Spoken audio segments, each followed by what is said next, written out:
Listo. A esta hora de la mañana estamos en contacto periodístico con Carlos Villarreal. Con él habíamos convocadonos para esta mañana a analizar las estadísticas nacionales del COVID-19 ahora que existe la presión ciudadana, pues, por el tema de volver al trabajo, ¿no? Existe realmente una presión a nivel nacional, eso se lo advierte claramente, ¿no? Pero, Carlos, yo quisiera en tu condición de economista y de hombre bien informado también que nos des una apreciación de lo que acaba de anunciar el presidente de la República, que ya fue, pues, anunciado por esta radioestación. Te cuento, hay información que hemos recibido y, pues, con esto te doy la bienvenida. Buenos días, Carlos. Qué gusto volver a saludarte y ahora también verte, pues. Buenos días, Salomón. Buenos días a todos los amigos de tu prestigiosa emisora. Bueno, yo, a decir verdad, esperaba algo como esto.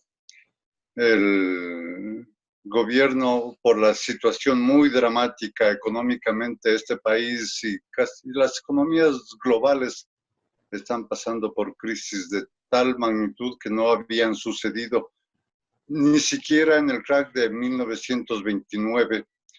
Esta es una crisis realmente que está superando los parámetros históricos. Ahora, sí, yo creo que por algún lado hay que empezar. El tema del desempleo es uno de los indicios de la gran crisis. Habla de 128,000, me parece, de los que ya han perdido.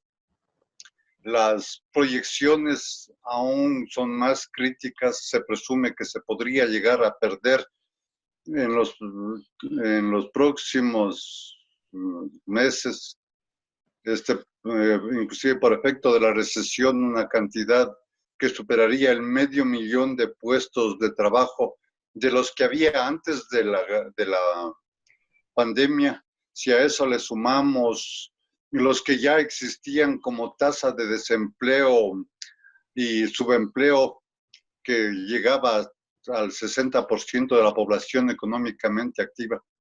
Entonces eso configura un panorama realmente difícil.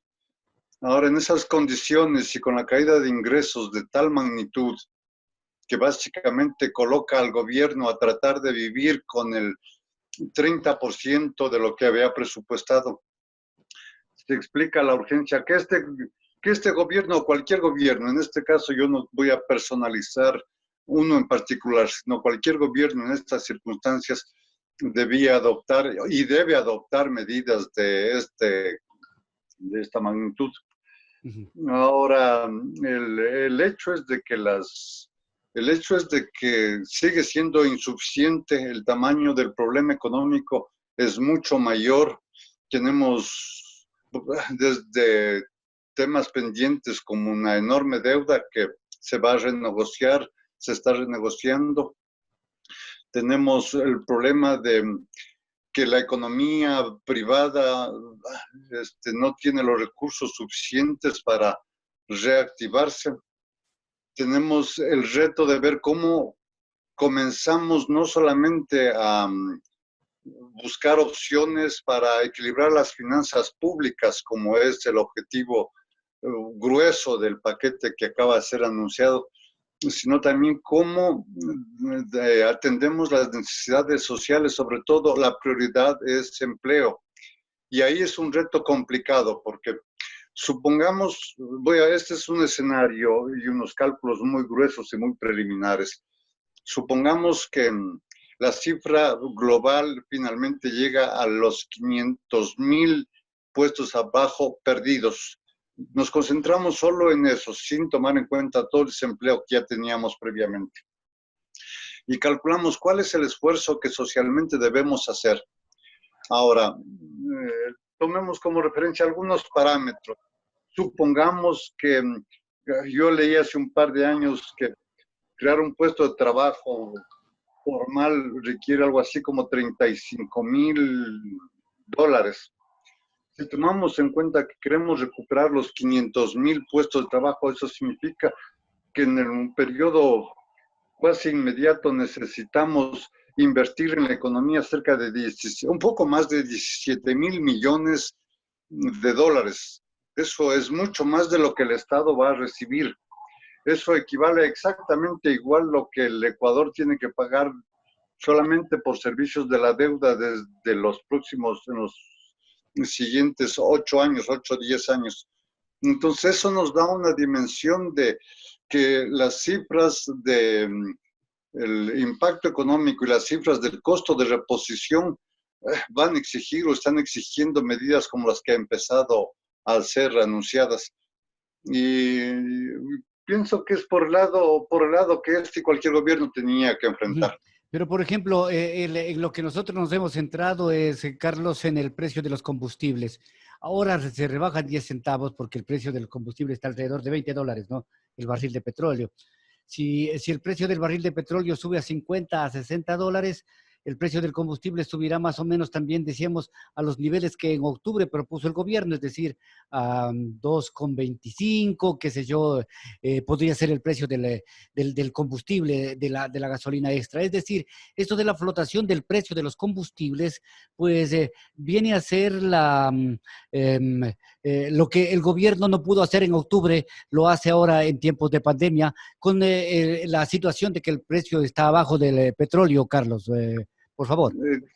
Exactamente. Yo estoy presumiendo que el gobierno está calculando que, y yo también me inclino a pensar que así es, que el precio del petróleo se va a mantener deprimido por un largo periodo.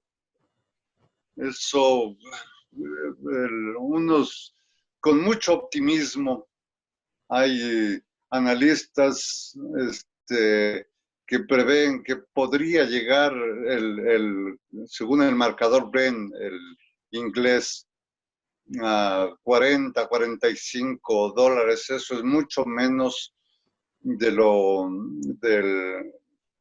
que significa la necesidad de subsidiar, digamos. Bueno, no mucho menos. Con ese parámetro de precios para el próximo año o 2 años, el gobierno no se verá forzado a hacer grandes erogaciones o quizá ninguna erogación en lo que tiene que ver con subsidios al combustible. Entonces yo creo que está calculando más bien en que la flotación la pone porque finalmente no creo que le vaya a costar al gobierno tener que subsidiar al menos por el periodo que he mencionado. Ajá, entonces, pero de hecho se pone a fluctuar el precio y lo mismo del diésel, ¿no? Condicionado al incremento del precio del barril de petróleo.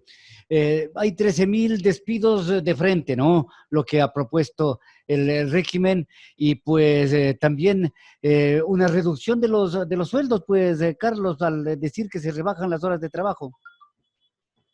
Bueno, sí, mira, verás, este es un tema un poco difícil tratarlo con neutralidad cuando los afectados son miles de hogares. Sin embargo, en una situación de crisis, las medidas tienden a ser dramáticas aquí y en cualquier parte. Así es, así es. Lamentablemente, este no es consuelo, pero se trata de ver con objetividad hechos que no nos gustan, pero hay que analizarlos de la manera como se los está mirando. La pérdida de los puestos de trabajo del sector público responden a un hecho simple: el sector público no tiene con qué pagar. Y en este momento, si queremos poner un ejemplo gráfico, el sector público que tiene la obligación de hacer inversión o hacer redistribución de la riqueza de una sociedad a una sociedad, está más o menos como una tienda, un gran supermercado. Podría estar lleno de tenderos con las estanterías vacías. En este momento tiene una cantidad de funcionarios que ya no están cumpliendo un papel y sobre todo no se puede pagar, realísticamente no se puede pagar. Eso no es un consuelo, por supuesto, pero esa me parece que es el punto de partida para analizar por qué esta reducción.